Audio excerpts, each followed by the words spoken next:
Hey, what's going on, everybody? It's Rob Foglia, your real estate broker, coach, and of course, author of Real Estate Reset. And it is the first market update of 2026. I'm excited to jump into everything here, and I'm excited to take a look and see what's actually happening in the world of real estate in Middle Tennessee, and also talk a little bit about predictions and talk about what might happen here in 2026 as we move forward in the local real estate market. So, without further ado, let's just jump in and see what's happening in the world of interest rates. All right, so first things first, we always head over to Freddie Mac, FreddieMac.com. They've got the historical interest rates listed here on their website, and you can see what's happening just from a US weekly average in terms of 30-year fixed, 15-year fixed, etc. The biggest thing I want to spotlight here is what's happened over the last month or so, and that we've seen rates just hold steady in the lower, middle lower sixes for a 30-year fixed. That's a good thing. That means that rates have just kind of stayed steady. That means there's going to be at least some stability in the real estate market.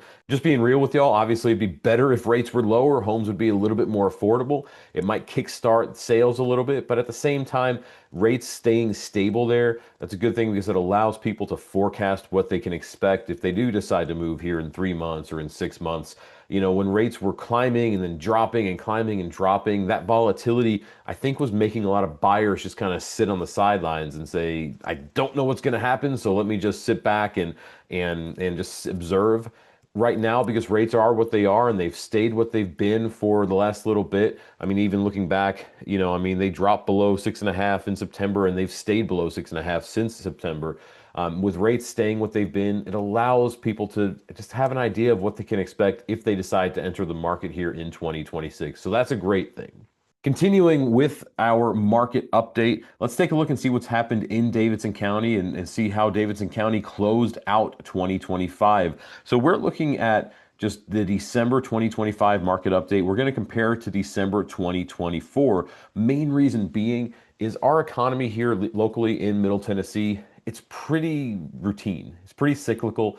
At least what we've seen over the years, real estate tends to drop a little bit in quarter four, stays a little bit slow in January, maybe even a little bit into February. But then once the weather starts to turn, once everything starts to bloom, once you can smell spring in the air a little bit, man, that means it's time for people to start getting out. And that's just kind of the norm. That's what we've seen over the years here in Middle Tennessee. And so because of that, I really like comparing month to month, meaning, December to December, not December to November of the same month. While we can always look at that and see what's happening from a short-term trend, this tells us what we can expect to see in the longer-term aspect of everything. So anyway, just taking a look here at what's happened in December of 25, you've seen new listings continue to stay down. Now, if you go back and look at our video from last month, you'll see that we talked a little bit about this. We talked about the fact that new listings were continuing to, we were seeing a trend where there were less new listings hitting the market,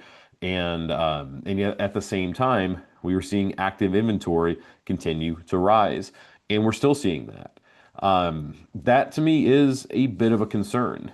Now, the good news is months of supply has stayed steady, from December of last year to December of the year before. You can see, I mean, that's a good thing. Now, I will be curious when we look at this and say we go back here, you can see that it dropped from November into December, right? From in 24. We saw months of supply drop from 5 to 4.25. And this year, November, it skyrocketed. It was the first time we had seen it above 6 months of supply in a decade plus. I'd probably have to go back into 2011, 2012 to see it go above 6 months. And here we are, back to where we were in December of 24 right now. One of two things is going to happen, I think, and when we see the numbers for January in a few weeks. I think we'll either see the same type of spike here, but it'll be even higher. Meaning like, see right here, we went down, back right up in January. I mean, I expect it to be up in January. That's just the norm for how the market rolls. You can even see right here in 23, same thing. November, drop in December, went up in January, usually a little bit higher than November. So I'll be curious to see if we see it back above 6. If when we hit January, if that's more like 5.25, 5.5, somewhere in there, that's going to be a great sign for 2026. That means that we're going to be seeing a market where demand is just reemerging. Especially it's keeping up with supply. That's a great thing. If we see it above 6 into 7, that to me is going to be a cause for concern. That definitely will be. So I'm keeping my eyes on this here as we move forward into 2026 here. A couple other things that I think are worth taking a look. The list to contract, a couple of list to contract numbers here. You can see here, list to contract average went from in December 24, just about 2 months, 62 days to 74 days in December 25. So meaning we saw almost a 2 week jump from one year to the next in terms of how long it was taking a home to go under contract. Without, I would just to give you some unfiltered thoughts, and then I'll just a real brief unfiltered opinion on what this means. To me, this means there are a lot of agents out there that don't know how to price homes. Now, there are some just crazy aspects of the market right now. Some aspects of the market where we're seeing some homes that should be selling and they're not selling at a certain price. The reality is pricing cures all in real estate. It just does. So if you're in a situation where, say, you're seeing this video, you stumbled upon it on YouTube, and you're just kind of you're maybe your home is sitting. Maybe your home has been sitting on the market for a couple of months, and you're not quite sure why. And maybe your agent's not talking to you about it. Maybe your agent's just saying, "Well, hey, we priced it in line with the comps, and nothing's selling." The reality is homes are still selling. You just might have to get more aggressive when it comes to pricing. It might not be the answer that you want to hear. And obviously every situation is different. Some agents, they just might not have positioned it right. They might not be marketing it right. And as always, if you want an opinion on that, feel free to reach out to me. Now, I can't talk with you about a current situation, but I can, if you're out of contract with an agent, happy to help you. But the reality is, if your home is sitting and it's taking 2.5 months to sell, honestly, it's likely price that's stopping it from selling. Another trend line that I want to take a look at here is the average sales price to list price ratio. So this means if a home is listed for a certain price, what did it actually get when it sold? It's an interesting trend line to take a look at because when the market was at its peak, right? Think early 2022 when homes were selling seemingly with a dozen offers in half an hour, right? Like homes would I'd put a home up for sale, and we'd have 2 dozen showings that first weekend, sometimes 6 dozen showings that first weekend, and get a couple of dozen offers. That was this market that I'm looking at right here, where if you're seeing on the screen, right around 104% of asking price, meaning on average, a home was selling for 4% more than asking. So if it was a $500,000 home, that home on average was selling for about $520,000. This was early 2022. Like that was that peak of the market. We're not seeing that right now. Unfortunately from a seller's standpoint, and very fortunately from a buyer's standpoint, we're not seeing that right now. And in fact, an interesting thing, and I just wanted to pull this up, January of 23, 97.01%. That was the lowest that we had seen up until the last few months, right? January of 23 was right around here where rates had just gotten into the sixes. Like they were climbing all of 2022. They jumped up. Well, I guess they had hit the sevens, in the end of 22. They dropped a little bit down, but this was new territory for us. Like we hadn't seen rates in the sixes and sevens in 10, 20 years, whenever the last time it was. It was what, 2000. Now it's going to bug me if I don't look and see. Last time we had seen rates in the sixes and sevens was what, 2006, right here, 2007. And so that was the first time we had seen it. So there was a lot of buyer reluctance in the market. Now that's the norm. Like people are expecting to get a 6%, 7% rate on a conventional mortgage. Like that's the norm for a lot of people right now. In January of 23, the average sales price to list price had dropped to around 97% because there were sellers that their homes were sitting. They felt like they needed to give the home away almost. They had to on that $500,000 list price, they had to sell it for 485 just to get it sold. And again, that's an average. So they were on that $500,000 list price. There were people selling for 450. That didn't last long though. As you see, that jumped right back up. I mean, we were back to 99% in June of 23. Again, the market's cyclical. You can see how it's dropped toward the end of the year, all these years, every single one.